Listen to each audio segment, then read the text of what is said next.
अक्कलकोट रोडवरील महापालिकेच्या अधिकारात असलेली किंवा मालकीची शांती चौकातील स्मशानभूमीमध्ये असलेला काही भाग सिद्धेश्वर देवस्थान या संस्थेला व्यवस्थापनासाठी देण्याच्या बाबतची जी चर्चा झाली आणि त्या बाबत गेल्या काही दिवसात जे राजकारण झालेलं आहे ते अतिशय चुकीचं आहे।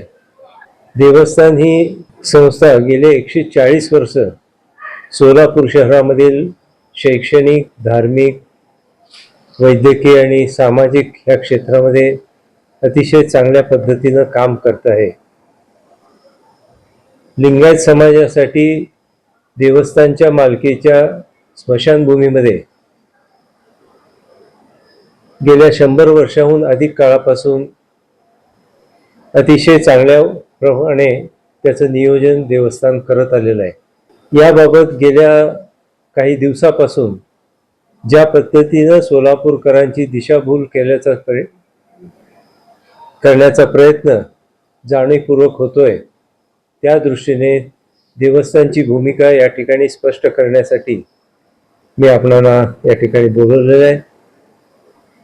या निमित्तानं जी जागा देवस्थानला दिली गेली किंवा देण्याचा त्या ठिकाणी ठराव केलेला आहे, वास्तविक पाहता सिद्धेश्वर देवस्थाननी कुठल्याही स्मशानभूमीच्या जागेचा किंवा ह्या सदर जागेचा आम्हाला मिळावी अशी मागणी कधीही केलेली नाही आहे।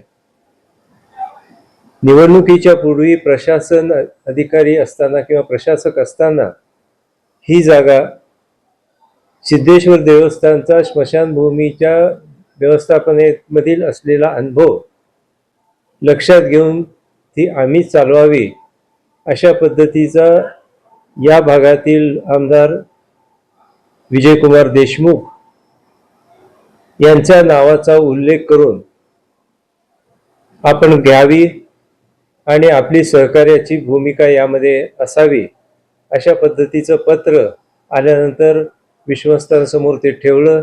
विश्वस्ताने त्यामध्ये अनेक अडचणी असल्या तरी त्या भागातील लोकांचा उपयोग त्या ठिकाणी होईल या हेतूने ते काम करण्याचं त्या ठिकाणी ठरवलं। त्यानंतर पुढे महापालिकेत त्याबाबतचा प्रशासकीय काळातही ठराव झाला की ही जागा सिद्धेश्वर देवस्थानला देण्यात यावी, परंतु त्यावेळेस मला अधिक त्या ठिकाणी प्रशासनामार्फत सांगण्यात आलं की लगेचच सोलापूर महापालिकेच्या निवडणुका होत आहेत आणि त्यानंतर आपल्याला ही जागा हँडओव्हर करण्यात येईल आणि म्हणून आम्ही त्या प्रक्रियेला वेळ लागतो म्हणून आम्ही त्याकडे दुर्लक्ष केलं।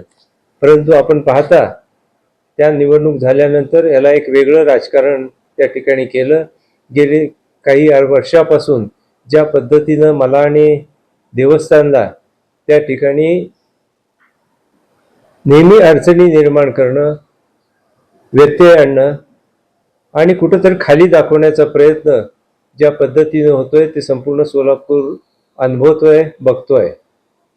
वास्तविक पाहता ही जागा जी आम्ही मागितली नाही ती त्यांच्या सांगण्यावरून आम्ही होकार दिलाय की ती जागा आम्हाला द्यावी का न द्यावी, आणि म्हणून आमची आजही आमचा कुठलाही अशा पद्धतीचा आग्रह त्या ठिकाणी राहणार नाही किंवा आग्रहच नाही। आता तर आमचं निवेदन राहील की ही जागा ज्या वादातून करून दोन संस्था, दोन व्यक्ती, दोन समाज यामध्ये दुही निर्माण करणारा असं राजकारण यामध्ये खेळलं जातंय, त्यामध्ये ही जागा त्यांनी जर ठरवलं असेल किंवा त्यांनी जर त्या पद्धतीचे त्यांचा निर्णय असेल तर तो होडगी मठाला त्या ठिकाणी देण्यासाठी आमची कुठलीही हरकत राहणार नाही। त्यांनी तो निर्णय सर्वस्वी महापालिकेचा आहे। आम्हाला विचारलं म्हणून आम्ही होकारार्थी दिला, पण त्याबाबतचा निर्णय घेण्याचा अधिकार हा संपूर्ण महापालिकेचा आहे। त्यांनी होडगी संस्थांना द्यावं किंवा अन्य कुठल्या संस्था किंवा व्यक्तीला द्यावा, त्याच्यातला तो आमचा निर्णयामध्ये आमचा भाग नाही। आम्हाला त्यामध्ये पडायचं नाही। निवडणुकीनंतर त्याला काय झालं वळण माहीत नाही, पण निवडणुकीनंतर होडगी मठाचं नाव त्या ठिकाणी यायला लागलं आणि त्यावेळेस मला त्या अधिकाऱ्याने पण सांगितलं, त्यावेळेस मी परत प्रयत्न केला की एकदा दिलाय तर द्या, त्यांना दुसरी जागा द्या, अशा पद्धतीचं चर्चा. पण शेवटी तो तुमचा निर्णय आहे, काय करायचं तुम्ही ठरवा, असं मी त्यांना बोललोय. चांगल्याला चांगलं म्हणण्याची प्रवृत्ती समाजामध्ये आहे, ती कुठंतरी दाबली जाते आहे. तर ते समाजाने आणि आपल्यासारख्या पत्रकारितांनी उचलून धरली पाहिजे. मला वाटतं तुमच्यासारखे समंजस पत्रकार सोलापूरच्या आजपर्यंतच्या वाटचाल